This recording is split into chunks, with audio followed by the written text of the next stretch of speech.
G20 juga bermanfaat kepada UMKM yang hari ini masih kritis. Oleh karena itu, dengan kehadiran G20 bisa membuat itu baik dan lebih maju lagi. Terima kasih. Salam. Kita berikan aplaus kepada Bung Esta. Selanjutnya Dinda Marianti dari Manado.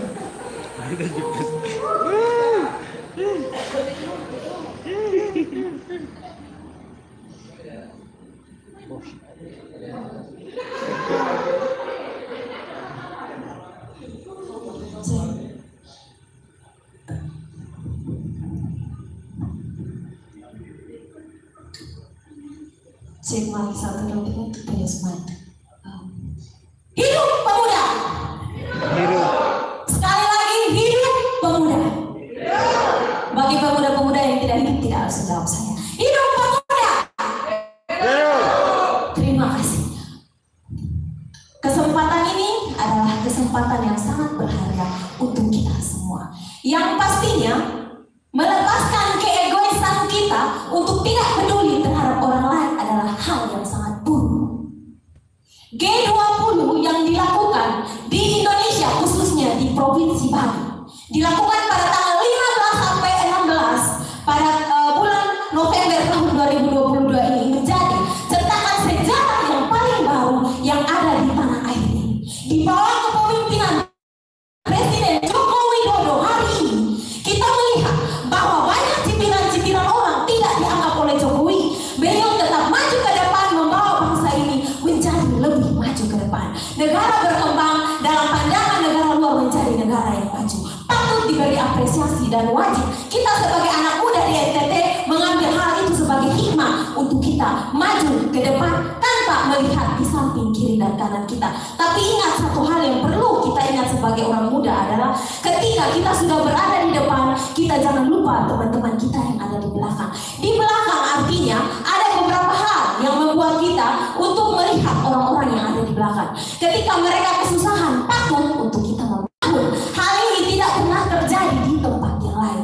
Sudah berpuluh-puluh tahun dan akhirnya beliau mencetak rekor sebagai pimpinan di negara ini tidak hanya mementingkan kepentingan diri sendiri, namun membawa bangsa ini di kancah internasional, di kancah dunia. 19 negara diboyong dari luar negeri datang ke Bali. Itu bukan hal yang kecil, namun itu adalah hal yang patut diberi apresiasi yang sangat besar. Oleh karena itu, kita patut memberi apresiasi kepada Presiden Joko Widodo, bukan kepada dia saja, namun mewakili negara ini. Dia membawa bangsa ini dari hal yang paling rendah membawa sampai ke puncak kemakmuran yang paling nyata. Itu hal yang perlu dicatat.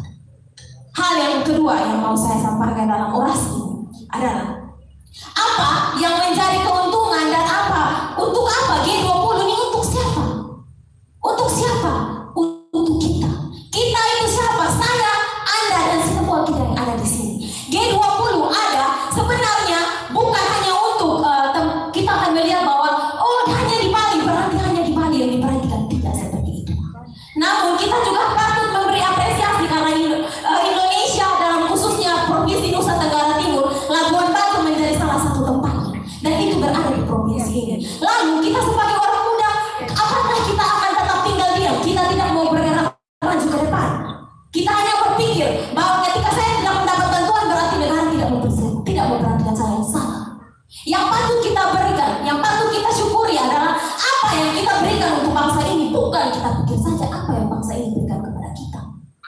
Oleh karena itu teman-teman, oleh karena itu jangan berpikir bahwa G20 hanya di internasional. Berpikir G20 dan yang baiknya untuk pribadi kita itu apa. Dan G20 bukan hanya untuk ekonomi, tetapi juga untuk pariwisata, politik, kehidupan sosial dan lain sebagainya, itu ada di dalamnya. Jadi ketika banyak orang, bahkan sampai hari ini, berita terhangat hari ini adalah masih banyak kelompok-kelompok yang menolak akan hal ini. Mereka hanya melihat dari satu sisi tanpa melihat sisi yang lainnya. Oleh karena itu sebagai pemuda, apa yang mau kita berikan, apa yang mau menjadi sumbangsi kita terhadap negara ini? Kalau negara terlalu besar, apa yang mau berikan untuk kota ini? Kalau kota ini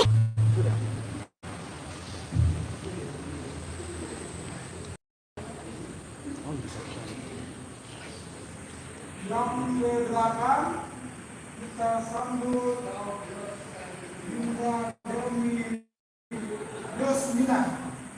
Silakan.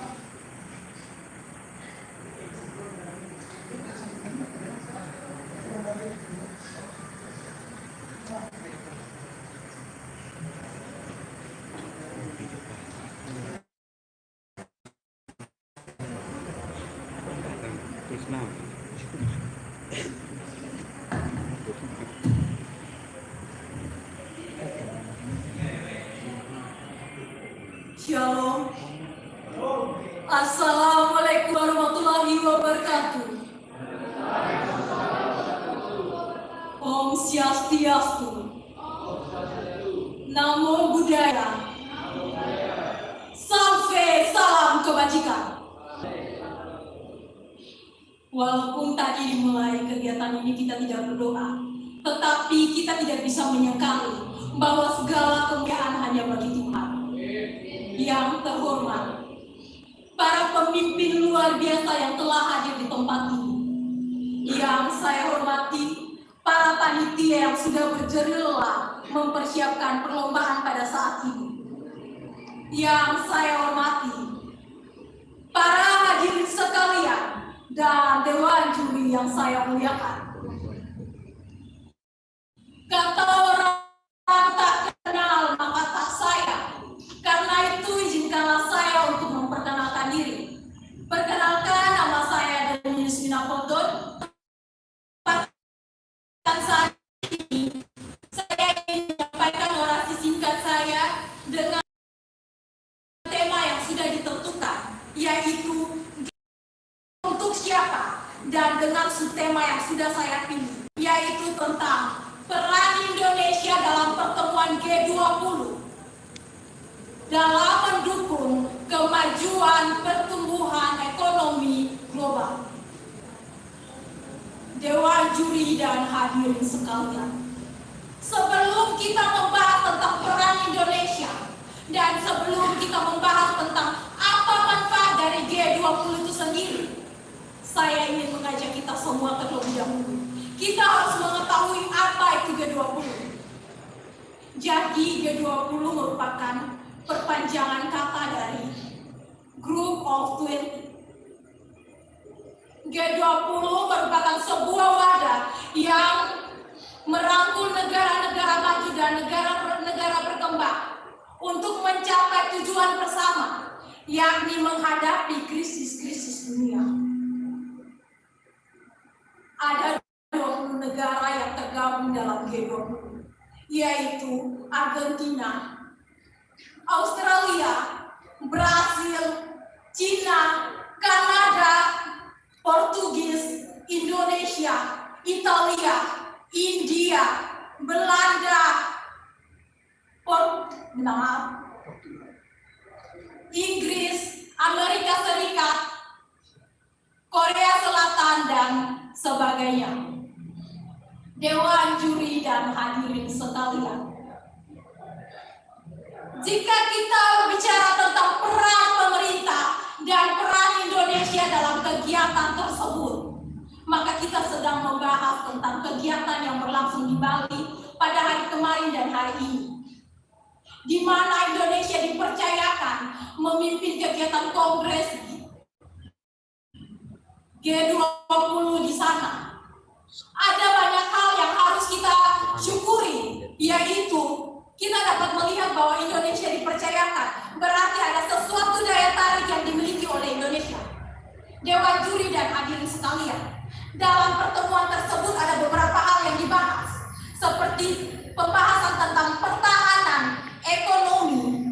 Di situ juga dibahas tentang bagaimana kebutuhan tentang kesehatan, bisnis, dan lain sebagainya. Dewan juri dan hadirin sekalian, lalu kita mengingat kembali tema kita, yakni G20 untuk siapa? Tidak mungkin kita melakukan kerjasama jika kita sendiri tidak berpikir apa manfaat bagi diri kita. Begitu pula dengan negara. Negara tidak mungkin mau bergabung dalam kerjasama G20 kalau tidak ada manfaatnya bagi negara.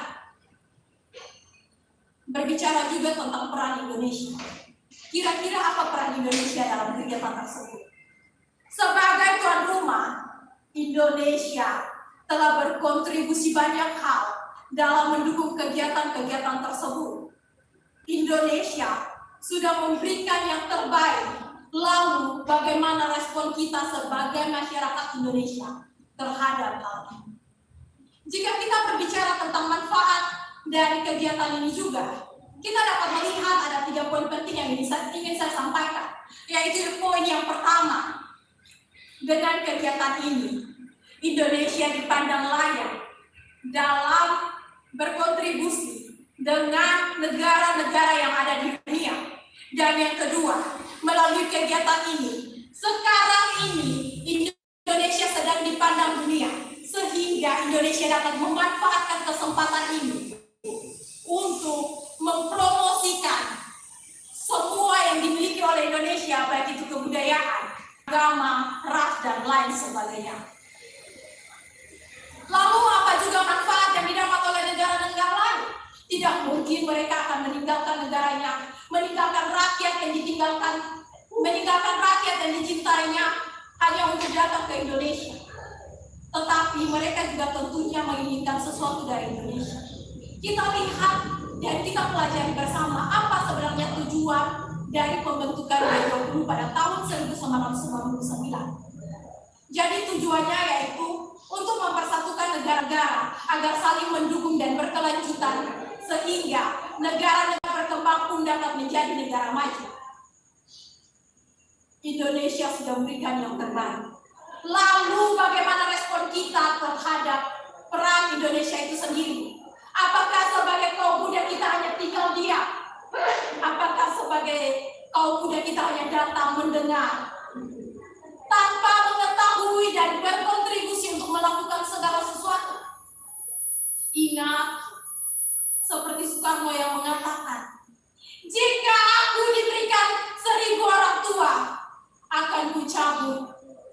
Tetapi jika aku diberikan 1 orang muda saja, akan kugoncang dunia. Dewan juri dan hadirin sekalian, mari kita bergandengan tangan, kita saling mendukung. Kita mau berkontribusi, kita jangan hanya diam. Jika ada kesalahan, protes. Jika ada kesalahan, mari kita protes dan kita benahi bersama. Tunjukkan bahwa kita tidak hanya bisa dalam protes, tetapi kita juga mampu dalam bertindak. Dewan juri dan hadirin sekalian, di akhir kata saya cuma mau bilang, jangan pernah kita berpikir apa yang akan diberikan negara kepada kita, tetapi mulailah berpikir apa yang sedang dan harus kita kerjakan untuk pembangunan negara tercinta. Di akhir kata saya cuma mau bilang, jika ada kesalahan kata tolong dimaafkan. Jika ada sesuatu yang dikabuli, tolong diungkapkan. Shalom. Wassalamualaikum warahmatullahi wabarakatuh. Om Santi Santi Santi Om. Namo Buddhaya. Salam salam. Tujuan utamanya untuk pengembangan bagi kita, untuk Indonesia lebih maju. Karena dalam keadaan COVID, kita di pedalaman COVID kita tidak bisa membayar segala sesuatu yang buat tunai. Maka dengan transformasi digital kita dituntut untuk harus memiliki